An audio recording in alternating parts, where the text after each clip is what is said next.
네, 안녕하세요. 표현봉입니다. 저는 여러분의 투자에 대한 고민을 해결해 드리려고 합니다. 투자를 해야 하는 게 맞는지부터 어떻게 투자해야 하는지 등 여러 가지 고민이 있을 수 있을 텐데요. 쉽게 정리해 드리겠습니다. 자, 그러면 먼저 사연을 볼까요?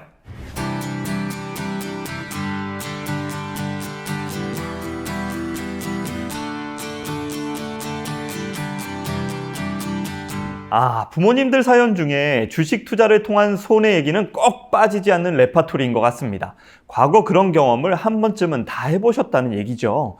수익을 얻기 위해서 한 투자인데 되려 크던 작던 손해를 보셨다는 겁니다. 그러니 주식 투자에 대한 감정이 안 좋은 거고요. 그런 상황을 옆에서 지켜봤거나 또 부모님 말씀을 통해서 계속 얘기를 들었다면 고민 상담을 해준 분처럼 주식 투자는 위험하고 나쁜 것이라는 생각을 나도 모르게 가지고 있는 경우가 많습니다. 학습된 것이죠. 그런데요, 실제 투자는 나쁜 것일까요? 아니면 투자를 대하는 방법이 잘못되었던 걸까요? 주식 투자가 위험한 부분이 있는 것은 맞습니다. 그런데요, 저희가 칼이 위험하다고 해서 안 쓰지는 않죠. 꼭 필요한 물건이니까 조심해서 잘 다루어 유용하게 사용합니다. 어쩌면 투자도 마찬가지일 수 있습니다. 투자가 우리에게 꼭 필요한 것인지 아닌지 먼저 정리해 봐야 하고요. 필요한 것이라면 어떻게 조심해서 다루면 될지 저랑 같이 한번 살펴보시죠. 자, 투자가 꼭 필요한지 한번 보겠습니다. 먼저 실질금리라는 개념을 이해하셔야 하는데요. 그 전에 금리를 먼저 짚고 넘어가 볼게요. 금리는 아시죠? 금리는 돈의 가격이라고 이해하시면 됩니다. 만약 금리가 높다면 돈의 가격이 높다는 얘기니까 저희가 어디에다 돈을 빌려주면 그 대가로 이자를 높게 받을 수 있는 거고요. 반대로 금리가 낮다면 돈의 가격이 낮은 거니까 이자도 낮아지고요.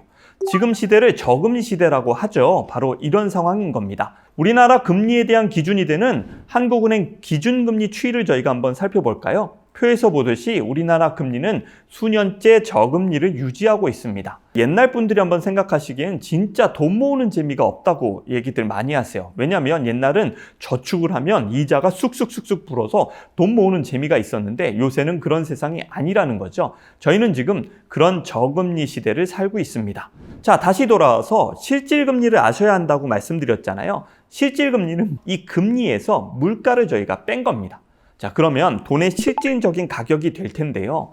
예를 들어서 금리가 10%였다. 근데 그의 물가가 4%다라고 하면 실질금리는 10 빼기 4, 6% 정도 되는 거죠.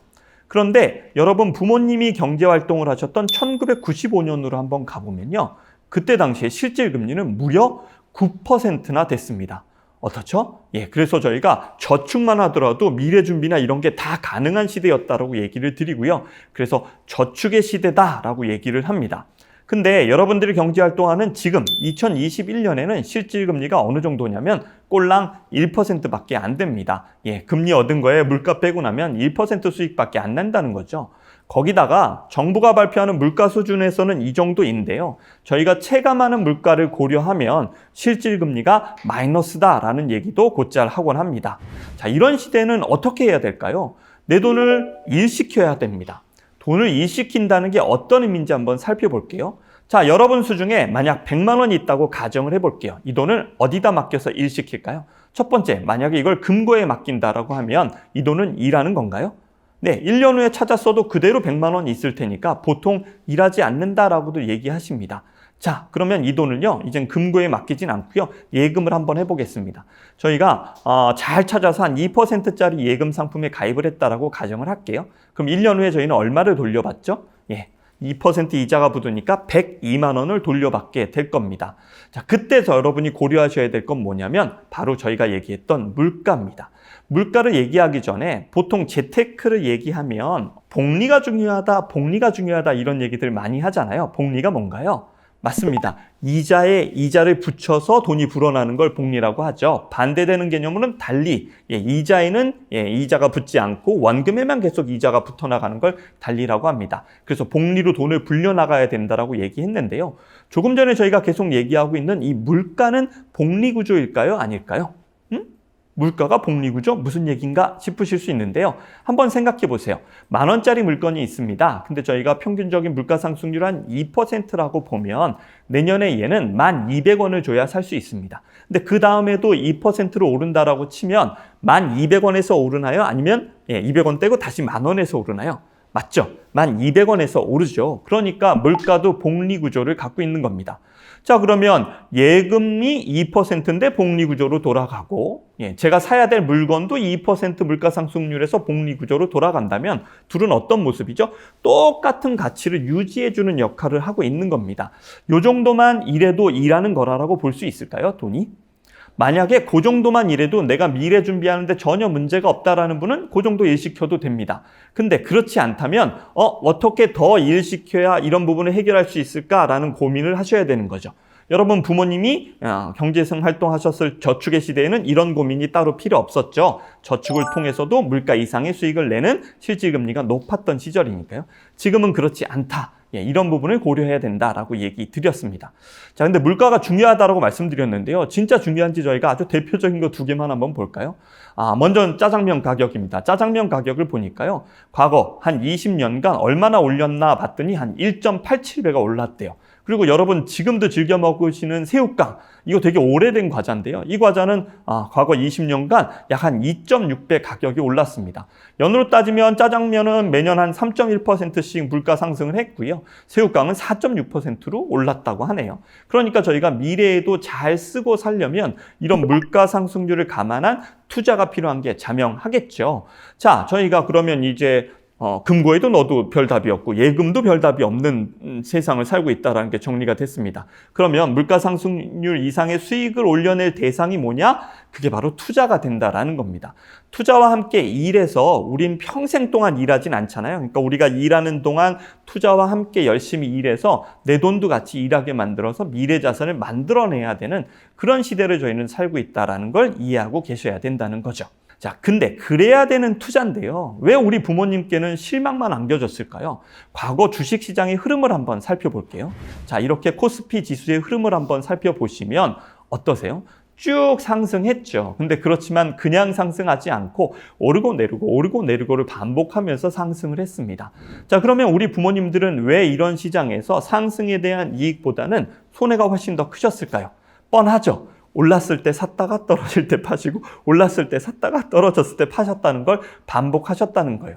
어떤 면에선 투자했다라기보다는 와 이게 간다더라 라는 투기를 반복적으로 하셨다가 손해를 보신 경우들이 많았다 이렇게 정리할 수도 있죠. 자, 그러면 얘가 원래 이 투자라는 놈은 변동성을 가지고 이렇게 움직이는 애인데 얘가 잘못한 건지 아니면 투자를 대하는 방법, 다루는 방법이 우리 부모님 세대가 잘못됐던 건지 한번 살펴보셔야 될 필요성이 있고요.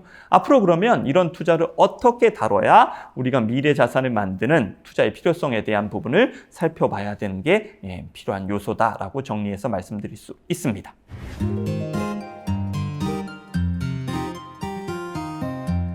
네, 이 어디에 투자하느냐, 또 얼마의 수익을 기대하느냐, 요 2가지 질문이 가만 보니까 한 가지 방향을 가리키고 있는 것 같아요. 무슨 얘기냐면 수익 많이 날 곳에 투자하고 싶고 많이 수익이 났으면 좋겠다. 이렇게 한 방향인 거죠. 맞나요? 그런데요, 아마 여러분의 부모님들이 실패한 투자도 이런 스타일의 목표를 가졌었을 거예요. 그러니까 저희가 똑같은 실수를 반복하면 안 되겠죠. 자, 투자의 변함없는 원칙 중 하나는 바로 하이 리스크, 하이 리턴, 로우 리스크, 로우 리턴입니다. 그러니까 내가 고수익을 얻고 싶다면 리스크가 큰 자산에 투자해야 하지만 이는 크게 손해볼 수도 있다는 걸 명심해야 한다는 거예요. 사람들은 다 투자 성향이라는 게 있습니다. 공격형, 안정형 이렇게 나뉘어지고요. 우리가 펀드 같은 것을 가입할 때 이런 조사를 하기도 하죠. 그런데 투자를 고려하는 사람들에게 어떤 투자를 원하느냐라고 물으면요. 속내는 이런 경우가 많습니다. 일단 절대 원금은 손해받지 않고 싶습니다. 그리고 투자 기간은 한 1년 정도? 그리고 내가 투자한 게 한 2배 정도 올라줬으면 정말 좋겠어요. 이런 속내를 갖고 있다는 거죠. 자, 근데요, 뭔가 좀 이상하지 않나요? 매우 높은 1년 만에 2배가 올랐으면 좋겠다라고 하면 매우 높은 하이 리턴을 받고 싶은 건데 원금 손실은 절대 안 돼야 된다는 건 또 어떻죠? 매우 낮은 리스크를 얘기하는 거잖아요. 앞뒤가 안 맞는 거죠. 하이 리턴도 좋지만 리스크가 크니까 그 리스크를 알고 줄여나가는 방식의 투자가 필요한 겁니다. 자, 그렇게 리스크를 줄이면서 얻을 수 있는 수익을 추구해 가야 하는데요. 그걸 통해서 저희는 적어도 물가 상승률보다 2배에서 3배가량 높은 수익을 만들어서 우리 돈이 일하게 만드는 투자를 할 필요가 있습니다. 만약 저희가 체감 물가 상승률을 한 2%로 잡는다라고 가정을 하면 투자를 통해서 4에서 6% 정도의 수익을 만들어낼 수 있다면 좋겠다, 이런 생각을 가지셔야 될 필요성이 있는 거죠. 자, 그러면 저희가 조금 전에 얘기했던 대로 금융상품을 어떤 것을 선택할까라는 걸 감안해 보면 투자 위험에 대한 거, 그 다음에 기대 수익에 대한 걸로 금융상품들의 특징이 이렇게 나누어질 수 있습니다.